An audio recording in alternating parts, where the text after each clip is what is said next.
ચશ્મા કાઢ નાખો ને.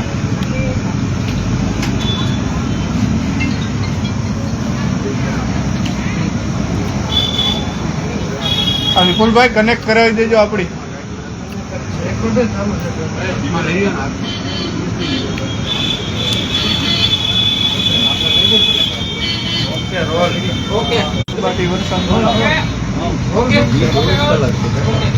સભ્યોની જે પ્રેસ કોન્ફરન્સ હતી એના સંદર્ભમાં હું કહેવા માંગુ છું કે જે કરણસિંહ ચાવડાભાઈ કહી રહ્યા છે, જે એને ડિસિઝન લીધું છે એ કઈ રીતે ડિસિઝન લીધું છે અને કોના કહેવાથી ડિસિઝન લીધું છે એ અમે જાણવા માંગીએ છીએ. વાત ઉપરથી ડબલ સ્ટાન્ડર્ડ દેખાય છે કે એ નથી કઈ કોઈ ડિસિઝન જ એવું નથી લાગતું કે કઈ રીતના ડિસિઝન છે. એ કાલની જે પ્રેસ કોન્ફરન્સ છે એમાં એવું બોલી રહ્યા છે કે ભાઈ અમે કોઈ વ્યક્તિથી અમારે વિરોધ પણ નતો, કોઈ સરકારથી પણ અમારે વિરોધ નતો, તો વિરોધ હતો કોનો? આપ લોકો શું કરવા આવ્યા હતા કે જે બહેનો દીકરીને અત્યારે આપનું સ્ટાન્ડર્ડ જ નથી. જે આપ બોલી રહ્યા છો એમાં આપ ડબલ રોલ કરી રહ્યા છો એવું લાગે છે. અને એમાં એક જે બેન હતા એ બેન એવું બોલી રહ્યા છે કે વ્યક્તિગત હું કોઈને જવાબ દેવા રેડી નથી, પણ અમને કોઈ વ્યક્તિગત વિરોધ નથી, આપણે બધા એક જ સમાજના છીએ અને અંદરો અંદર લડાઈ કરવાની બદલે જે સમાજને ગુમરાહ કરી અને બેસાડી દીધા છે કર્યા હતા બધા. બરાબર છે કે પીટી જાડેજા એવું કહ્યું હતું કે ભાઈ તૃપ્તિબાના પર્દાફાશ કરીશ અને બીજા 2-3 જણા લોકોના વાત કરી હતી. સંકલન સમિતિ કેવી ગદ્દાર છે એ હું કહીશ. અમે લોકો અત્યાર સુધી શાંતિથી જ બેઠા છે કે ક્યાંક ને ક્યાંક આપણો સમાજ છે તો આપણા સમાજમાં અંદરો અંદર લડાઈ કરી અને સમાજને ગુમરાહ કર્યો અને જે ડિસિઝન લેવાનું હતું એ લીધું નહીં. તો પીટી જાડેજા પેલા તો ક્યાં છે હું એ પૂછવા માંગુ છું. કરણસિંહ ચાવડાભાઈને પણ પૂછવા માંગુ છું કે સંકલન સમિતિના સભ્યો પીટી રહ્યા અને જવાબ પણ નથી આપી રહ્યા. તો આ બધા તમારી જે અંદરો અંદર જે ખીચડી પકાવી છે એ સમાજની સામે તો ચોખવટ કરવી જ પડશે. અને જે અત્યારે સમાજને માત આપી છે કે જે બીજેપી પાર્ટી કે એના વિરોધ લઈ ગયા અને જે પણ ભાઈ હોય બરાબર છે, હવે તમે પોદરામાં હાટીકડું નાખી દીધું છે, નથી રૂપાલાભાઈ માફ કરતા કે નથી સરખું આંદોલન આપતા. તો ભાઈ સરખું આંદોલન આપો અથવા તો રૂપાલાભાઈને માફ કરી દો. તો રૂપાલાભાઈએ 5મી વખત માફી માંગી તો અમને તેમ હતું કે પાર્ટ 3 એ હશે. તો એમાં તો આપ લોકો કઈ જવાબ જ નથી દઈ રહ્યા. તો એનું શું કરવાનું છે હવે? તો તમે કઈ રીતે સંકલન સમિતિ આ ઝંડો હાથમાં લીધો છે તો વ્યવસ્થિત બધું કરો અથવા તો ઝંડો મૂકી દો અને સમાજને જે ગેરમાર્ગે જે આપ લોકો લઈ ગયા અને સમાજની અત્યારે પથારી ફરાઈ ગઈ કે જે કોંગ્રેસ પાર્ટીને ઊભી કરી દીધી. તમે સામે પક્ષ એક સાઈડ તમે એ લોકો એવું બોલી રહ્યા છો કે અમે સામાજિક છીએ, અમે રાજકીય નથી. તો હવે ટિકિટ ક્યાંથી આવી? ભાઈ આપ એવું બોલી રહ્યા છો કે અમે આવતી ચૂંટણીમાં અમે ટિકિટની પણ માંગ, જે લોકોને ટિકિટ જોઈએ છે એ લોકો માંગ કરી જ રહ્યા છે. અને ક્યાંક ને ક્યાંક રાજશેખરભાઈએ પણ એ માંગ મૂકી હતી, જેપીભાઈએ પણ માંગ મૂકી હતી. તો આપ લોકો સામાજિક છો તો સામાજિક જ રહો અને સામાજિક કાર્ય કરો. આપ લોકોએ શું કર્યું છે કે બહેનો દીકરીઓનો હાથો બનાવી અને રાજકીય ધોરણે ક્યાંક એવું લાગી રહ્યું છે. જે આપનું કાલનું જે કોન્ફરન્સ હતી એમાં સમાજ એવું પૂછવા માંગે છે કે તો તમે લોકો 120 સંસ્થા છે તો 120 સંસ્થાના નામ આપો, એમના હોદ્દા આપો, આટલો બધો ખર્ચો કોને કર્યો એ પણ અમને જણાવો. આપ એમ કહી રહ્યા છો ફૂલની પાકડી સંકલન સમિતિના સભ્યો આપી છે તો એ પણ અમારે જાણવું છે. સમાજને જાણવાનો બધો જ હક છે. અને અત્યારે જે આપણે આ ડિસિઝન લઈ લીધું છે એ ડિસિઝન કોના કહેવાથી લીધું છે? બરાબર, અમને લોકોને સાઈડ લાઈન કરીને બેસી ગયા. જે બહેનો દીકરીઓએ મેન લડત આપી હતી એને તો આપ લોકો કોઈ દિવસ યાદ નહીં છે. બંધ કરો, આખા સમાજનું ખરાબ લાગે છે અને અમને આપ લોકો બોલવા મજબૂર કરી રહ્યા છો. અમને બોલવું નથી ગમતું, અમને મીડિયામાં પણ આવું નથી ગમતું, પણ જે લોકો જે આપણે ડિસિઝન લીધું છે એ તદ્દન જ કાં રૂપાલાભાઈને માફ કરી દો અને કાં સરખું આંદોલન કરો. બેમાંથી એક વસ્તુ કરો. ગોધરામાં હાટીકડું રાખી અને આપ ઘર ભેગા થઈ જાવ છો તો એ આપણું ડિસિઝન ચોખ્ખું અને દેખાતું નથી. આમાં કઈ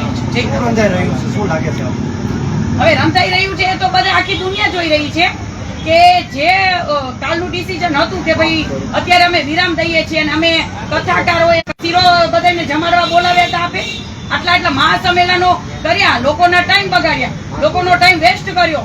બરાબર છે. પછી રથયાત્રા નીકાળી તો ટ્રાફિક જામ કરાવ્યું. એનાથી સરકારને શું ફરક પડ્યો છે? પેટ્રોલ બધાના બગાડ્યા. બરાબર છે. તો આનેથી કોઈ જાતનું કઈ ફેર પડ્યો કોઈને નથી. તો કાંઈક એવું ડિસિઝન લ્યો કે ભાઈ દુનિયા પણ જોઈને એમ કે ના ભાઈ આ લોકો વ્યવસ્થિત છે. આ તો તમે લોકો કઈ કરતાય નથી, જે કરે છે એને પણ રોકો છો, એને પણ કઈ કરવા નથી દેતા, એને પણ સાઈડ લાઈન કરી દીધા. અને આંદોલન તો પૂરું જ થઈ ગયું છે. આંદોલન જ્યારથી રૂપાલાભાઈએ ફોર્મ ભર્યું તે દિવસથી હું કઈ થાકી ગઈ કે આંદોલન પૂરું જ છે, પણ સામાજિક છી એમ કરી અને સમાજને અહીંયા સુધી પહોંચાડ્યા. હવે આ લોકોનું કઈ દેખાતું જ નથી. હવે આ લોકો શું કરે છે એ જોઈએ. પર્દાફાશની વાત આવી રહી હતી પીટી જાડેજાની, પણ પીટી ગાયબ છે આપ કહી રહ્યા છો, તો આ પર્દાફાશમાં તમને શું લાગે? હા, એ જ બસ હું એ જ કહું છું કે પર્દાફાશ સમાજ વચ્ચે તો પીટી જાડેજાને તો બોલવું જ નતું. તો પીટી જાડેજા આટલું બધું બોલી ગયા છે, તો અમે તો કોઈએ કીધું નતું કે આપ બોલો, કે પીટી જાડેજાને કોઈની ધમકી આવી નથી. તો પીટી જાડેજા અત્યારે ક્યાં છે? તો સમાજને તો એ લોકોએ બતાવવું જ પડશે કે શું આ લોકોના પર્દાફાશ છે, કેવી રીતના સંકલન સમિતિને આ લોકોએ ગદ્દાર કહી છે. તો એ બધું સમાજને જાણવું છે. બરાબર, અમે સંકલન સમિતિના જે પણ સભ્યો છે એની મુલાકાત લેશું અને એ લોકો પાસેથી આ બધું અમારે જાણવાની, અમે સમાજ છીએ બરાબર, તો સમાજને જાણવાનો હક છે. ખાસ કરીને આંદોલન જે તમારી દ્રષ્ટિએ સફળ ગયું કે નિષ્ફળ ગયું છે? આંદોલન તો હવે ઈ બધા સમાજને ખબર. સફળ કે નિષ્ફળ? એક રીતે જોવા જઈએ તો નિષ્ફળ જ ગયું છે. જે એકતા અમારી છે એ અમે જોવા જશું કે ક્યાંક ને ક્યાંક અમારો સમાજ એક થયો છે, પણ જે સમાજ ગેરમાર્ગે દોરાયો જે એ સમાજ બહુ હેરાન થઈ ગયો છે અત્યારે. કે જે પણ ભાઈઓ બીજેપી પાર્ટીમાં હતા, ભાઈઓ કે બહેનો, એ લોકોને રાજીનામા અપાવી દીધા અને આ લોકોને તો હવે કઈ પડી જ નથી. તો કારકિર્દી એ લોકોની બગડી ગઈ છે અને હવે એ લોકો શું કરી રહ્યા છે કે શું કરવાના છે એ કોઈને કઈ ખબર જ નથી. તમને લાગે છે પ્રધાનમંત્રી ત્રીજી વખત પ્રધાનમંત્રી પદ ગ્રહણ કરશે? શું લાગે? હવે એ તો જયારે રિઝલ્ટ આવે ત્યારે ખબર તમે પડશે. કહી રહ્યા હતા તેમની આયુષ્માન યોજના સારી છે, પ્રધાનમંત્રીએ સારા કામ કર્યા છે, આપને શું લાગે છે? જી ના, હું તો અમારું પહેલેથી જ અમે બીજેપી પાર્ટીના વિરોધ નતા બરાબર. આ સંકલન સમિતિ કલાકે અને સાંજે અને સવારે પોતાના નિવેદનો સતત બદલતી રહી છે. તો અમારું પહેલેથી જ નિવેદન કરણી સેના તરફથી આજ બહુમાળી ભવનમાંથી લડાઈ ચાલુ થઈ હતી, બહેનો દ્વારા પણ ચાલુ થઈ હતી. ત્યારથી એક જ વિરોધ જ કરવાનો હતો વ્યક્તિગત. પછી એ લોકો બીજેપી પાર્ટી લઈ આવ્યા. તો બીજેપી પાર્ટીનો વિરોધ કરવાનું કારણ શું હતું બરાબર છે? અને નરેન્દ્ર મોદી સાહેબે 18 વર્ણોને સાથે લઈને ચાલ્યા છે, 18 વર્ણોને, અને 18 વર્ણો માટે એવું કામ કર્યું છે. તો એ કોઈએ ભૂલવું ન જોઈએ.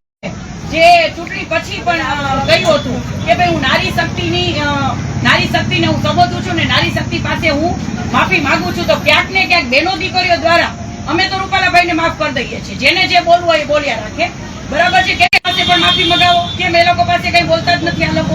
જી, તમે કયા કારણથી પરસોત્તમ રૂપાલાને માફી આપી? જે પરસોત્તમભાઈ ચૂંટણી પછી 5મી વખત ક્યાંક ને ક્યાંક માનવતાની દ્રષ્ટિએ એક વડીલ છે, એની ઉંમર છે, માફી માંગવી કોઈ સહેલી બાબતે નથી. જે પણ એ બોલી ગયા છે અમને દુઃખ છે બરાબર છે કે જે પણ એમને જે બોલી ગયા હતા, તો એને 5મી વખત જે માનવતાની દ્રષ્ટિએ, બીજું તો શું કરીએ? ચાલો, બીજું આપણે શું કરવાના છીએ? એક લોકશાહીની દ્રષ્ટિએ બીજું તમે શું કરી લેવાના હતા? જે પણ અમારું આંદોલન હતું એમાં જો અમને ટિકિટ રદ થઈ ગઈ હોત તો અમારા માટે એથી વિશેષ કોઈ નતું, પણ એમાં કંઈક ને કંઈક રાજકારણ રમાઈ ગયું છે.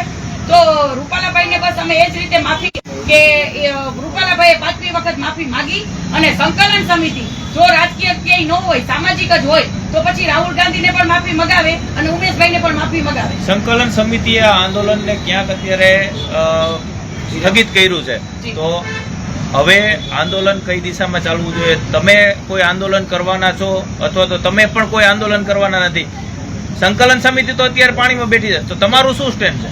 જી, મારું સ્ટેન્ડ એ જ છે કે કોઈ પણ હોય ને એને અતિની ગતિ ક્યાંય ન હોય, અતિની ગતિ કોઈ જ રીતે ન હોય. ભાઈ હાલો જે પણ છે બરાબર, અમને પણ બહુ રોષ હતો, ગુસ્સો હતો, બધું જ